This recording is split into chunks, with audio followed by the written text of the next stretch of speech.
Hello, everyone, and welcome to the Lendingkart Leadership Podcast.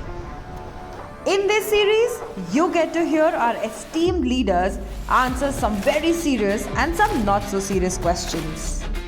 Tune in for some candid conversations. Our guest today is none other than our founder and CEO himself, Harshvardhan Lunia. Hi, Harsh. Welcome to the podcast. Hi, Kenny. Thanks for inviting me here. We are very excited and honored to have you recording with us today. We won't take much of your time because we know that you're a very, very busy man. And I'd like to ask you my first question on that note. Yeah. What does your everyday life look like? Yeah, thanks, Kenny. Thanks. Kenny, do you want me to start it from home or office? Where do you want me to start? I think we should start from your home, the moment you wake up. Okay.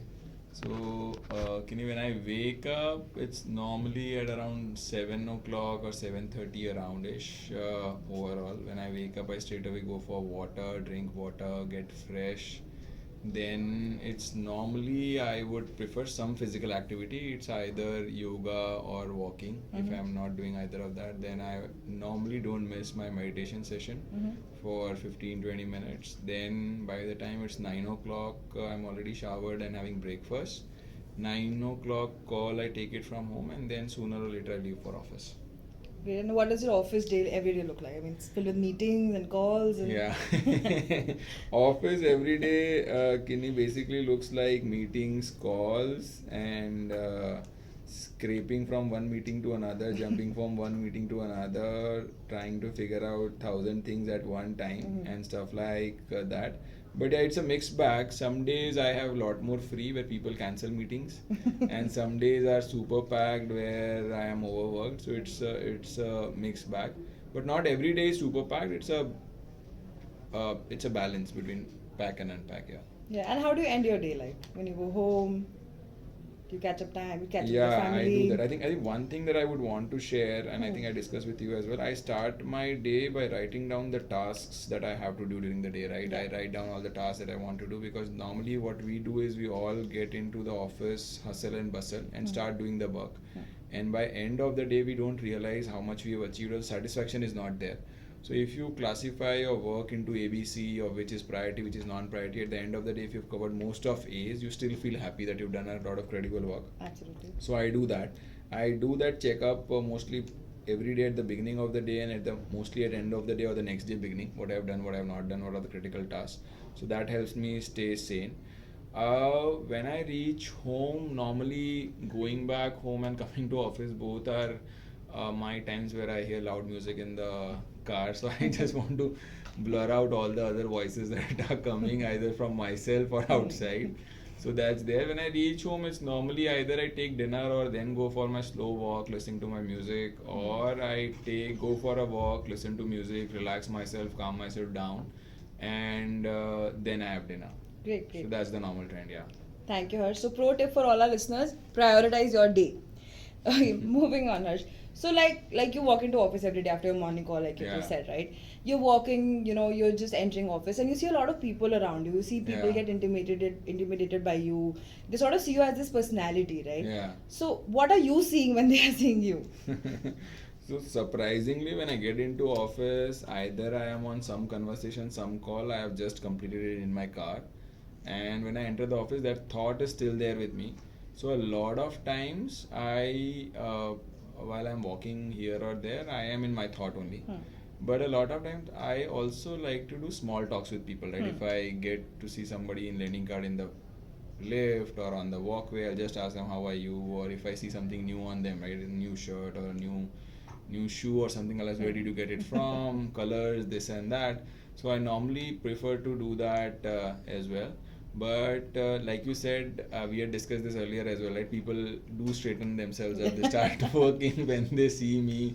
The guards start sitting erect, or they stand up when they see me. So it's not what I want basically, but it's fun as well to see sometimes.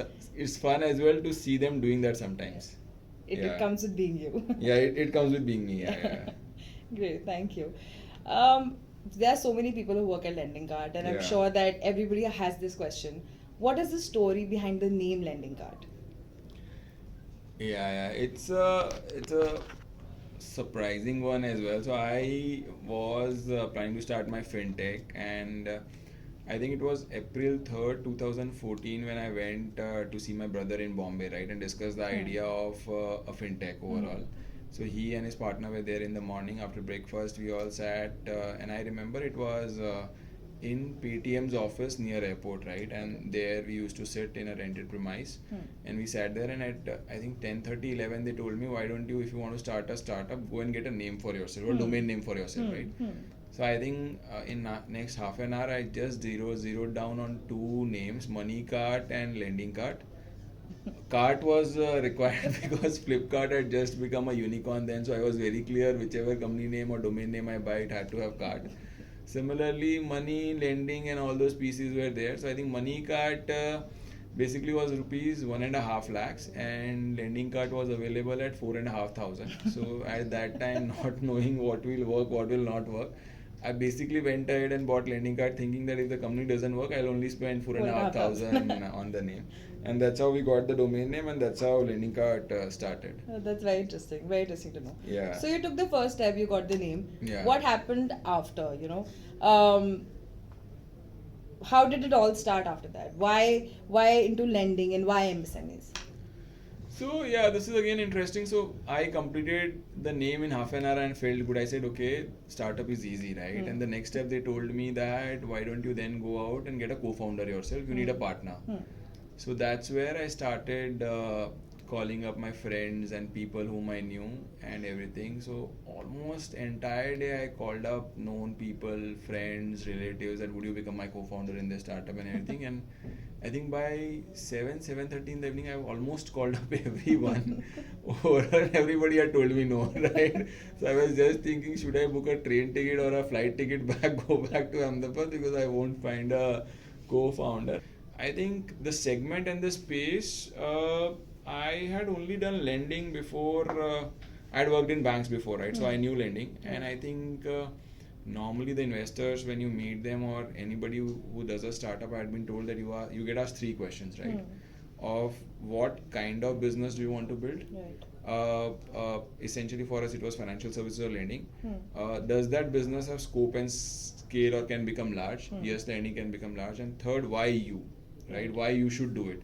I think for lending, I was the one who fitted all the three answers overall, and that's what it came in. And I think after I had come down from London, I had already spent 3 years in my other business, understanding that there was a need, scope, and everything, and I could attribute that if we started a startup or a fintech company, we will do well, and that's how lending and MSME happened.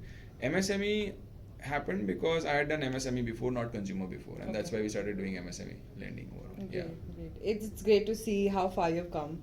10,000 worth of loans disbursed to 1,50,000 MSMEs. We're reading it, we're hearing all about it. 10,000 crore. Sorry, 10,000 crore of loans disbursed. Yeah. We're reading all about it. We hear you talk about the Q1 numbers. They're great. Yeah. So how do you feel about it? Did you think 8 years ago, this is where you'd be? Or we're still growing. It's still a journey. So how do you feel right now? It's a good feeling, right? Overall, it's a good feeling from where we started. We started our journey from our first office was like 800 square feet, right? And I've told this multiple times in town halls as well. Like the conference room that we are currently sitting, our first office was smaller than that, or maybe just this size, right? Or maybe smaller than this office as well. Then we took a 2,000 square feet office, and I felt that it was enough. Then we took a 15,000 square feet office. I always felt that will be more than enough for anything that we build. Then we took some 20-25,000 over there. Then we took, and currently we have almost 70-80,000 square feet, right? So you don't know. So in terms of size and scale, we have grown and everything we have done. But personally speaking, I still feel that we are comparatively quite small, right? And I think all of us have jointly decided that in 2030 we want to do $50 billion a year, and that's the ambition we are. We will do close more than $500 million this year, or closer to $500 million. So we have to go almost 100 times from here. That's the aspiration. Kini, again, for me personally also, I just remember a conversation I had shared with you guys as well, where few people had asked me that when you retire, right, what would be an amount that will make you comfortable, right, as a personal net worth and everything. And somebody had said if I have 5 crore, 10 crore, 50 crore, I'll retire. I said, why would you waste your time for 5, 10, 50 crore, right? 50 crore is still a large amount, but why would you waste your life for 5 or 10 crore? Because that does not change your life. And they had asked me that, what would you want as your net worth when you retire? I said, if I had to bet my life, I don't know how much will I earn and I'll save for, but if I had to fight for, it'll have to be some large number. And at that time, I remember rupee was 2009-10 when I told my friends and colleagues this, 2009-10, dollar was some 50 rupees. And I had told them that when I retire, my net worth will be $2 billion. It will be 10,000 crores, right? So I don't know where that amount came from me and was it too much or too large or too less and everything. But I think that felt like a worthwhile price for a life worth living. So I still don't attribute that amount, or that amount is not relevant. Only thing is, I want myself to be stretched. I want to contribute to life and live life to the extent that I can create that much value for me and for ecosystem around. Great. So this is a very interesting question then next. So now you've spoken about what it was. Now talking about 10 years down the line. If you could time travel, what do you see, or where do you see yourself in Lendingkart 10 years from now? I think time travel is a great thing to do. I think we are just on the cusp of technology movements, right? We started seeing offshoots of technology being developed, getting used, right? A lot of our lives have changed. Maybe 10 years ago, none of us would have thought that we will have a delivery service or a Uber or Ola kind of service. Maybe 15 years ago, nobody would have imagined as well, right? Absolutely. I think that is what transformation is happening with financial services as well. I think we are going to be in one of the most exciting decades of our life, where financial services will go the way internet companies have changed the ecosystem and environment.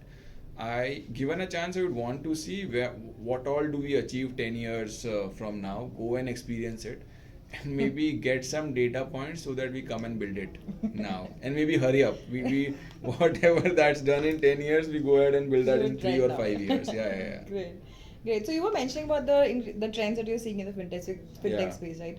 So what are these emerging techs that you think are going to, coming 2 years, 3 years, 4 years, are going to change the financial landscape? I think what we are realizing in financial landscape, Kinney, is 3 important pieces. First is the competition for customer is moving from branch and spoke model or people-driven model to a cloud and digital native infrastructure, right? So people were earlier saying that I have so many branches, I have so many people. Now everybody's focusing on UI, UX and what kind of customer service and all those things are going on.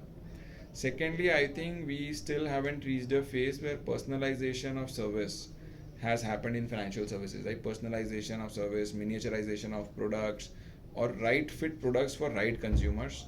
All of that is dependent on data, which is now getting generated by tons, right? And thankfully to the internet penetration in the country, smartphone penetration in the country. Right. So that is also there. So that's the second thing that will transform in next 3 years, 5 years. It is already happening, but it will transform more. Absolutely. Thirdly, I think in financial services, all of us have never focused on experience engagement of the customer, right?